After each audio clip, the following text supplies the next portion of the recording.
Lecture de la première lettre de saint Paul apôtre aux Corinthiens. Frères, lorsque l'un d'entre vous est en désaccord avec un autre, comment ose-t-il aller en procès devant des juges païens plutôt que devant les fidèles ? Ne savez-vous pas que les fidèles jugeront le monde ? Et si c'est vous qui devez juger le monde, seriez-vous indigne de juger des affaires de moindre importance ? Ne savez-vous pas que nous jugerons des anges ? À plus forte raison les affaires de cette vie. Et quand vous avez de telles affaires, vous prenez comme juges des gens qui n'ont pas d'autorité dans l'Église. Je vous le dis à votre honte. N'y aurait-il parmi vous aucun homme assez sage pour servir d'arbitre entre ses frères ? Pourtant, un frère est en procès avec son frère, et cela devant des gens qui ne sont pas croyants. C'est déjà un échec pour vous d'avoir des litiges entre vous. Pourquoi ne pas plutôt supporter l'injustice ? Pourquoi ne pas plutôt vous laisser dépouiller ? Au contraire, c'est vous qui commettez l'injustice et qui dépouillez les autres, et cela, vous le faites à des frères. Ne savez-vous pas que ceux qui commettent l'injustice ne recevront pas le royaume de Dieu en héritage ? Ne vous y trompez pas, ni les débauchés, les idolâtres, les adultères, ni les dépravés et les sodomites, ni les voleurs et les profiteurs, ni les ivrognes, les diffamateurs et les escrocs. Aucun de ceux-là ne recevra le royaume de Dieu en héritage. Voilà ce qu'étaient certains d'entre vous. Mais vous avez été lavés, vous avez été sanctifiés, vous êtes devenus des justes, au nom du Seigneur Jésus-Christ et par l'Esprit de notre Dieu.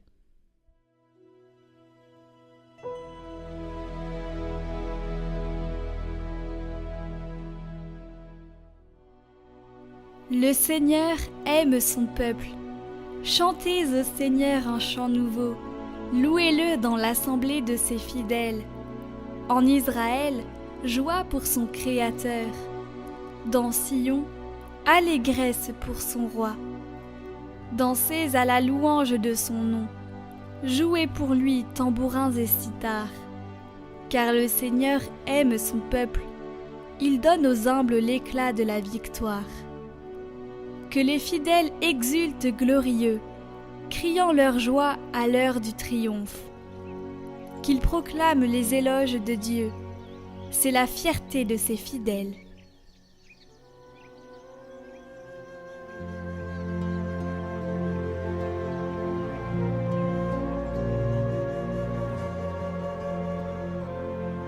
Évangile de Jésus-Christ selon saint Luc.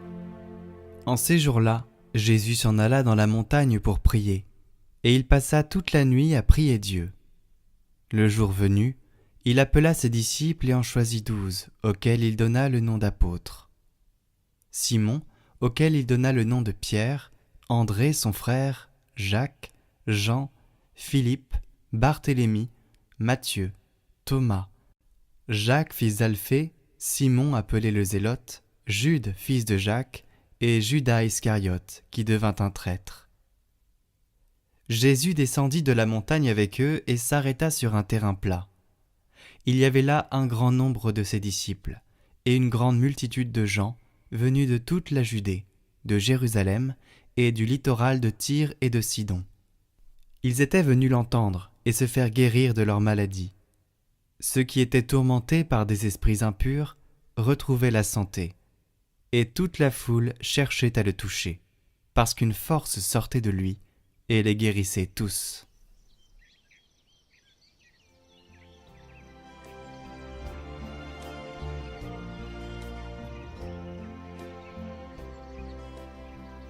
Commentaire de saint Augustin. Tout homme qui demande au Seigneur une seule chose et qui la cherche, la demande avec certitude et sécurité. Cette chose unique, c'est la seule et véritable vie bienheureuse qui consiste à contempler l'amabilité de Dieu pour toujours.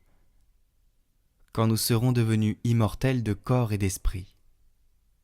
C'est pour elle seule que nous recherchons tout le reste, et que nous le demandons comme il convient. L'homme qui la possédera tout ce qu'il veut, et alors il ne pourra ni vouloir, ni posséder quelque chose qui ne conviendrait pas. Là, en effet, se trouve la source de vie, dont il fait avoir soif maintenant dans la prière, aussi longtemps que nous vivons dans l'espérance et que nous ne voyons pas encore ce que nous espérons. Nous sommes cachés à l'ombre de ses ailes. Devant lui est tout notre désir. Nous voulons nous enivrer des richesses de sa maison, nous abreuver au torrent de ses délices, parce qu'en lui est la source de vie, et que dans sa lumière, nous verrons la lumière. Alors, notre désir sera rassasié de bonheur et nous n'aurons plus rien à chercher, en gémissant, puisque nous le posséderons dans la joie. Cependant, comme il s'agit d'une paix qui surpasse toute intelligence, même lorsque nous la réclamons dans la prière, nous ne savons pas ce que nous devons demander pour prier comme il faut. Une chose que nous ne pouvons pas concevoir telle qu'elle est, il est évident que nous ne la savons pas. L'apôtre Paul écrit « Nous qui espérons ce que nous ne voyons pas, nous l'attendons avec persévérance. » Et il ajoute « L'Esprit Saint vient au secours de notre faiblesse, car nous ne savons pas ce que nous devons demander pour prier comme il faut. » L'Esprit lui-même intervient, pour nous, par des gémissements inexprimables.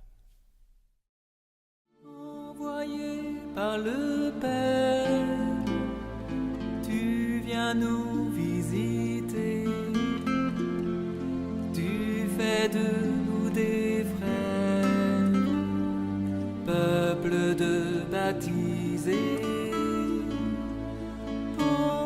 Retrouvez le chant du jour en lien en haut à droite et dans la description.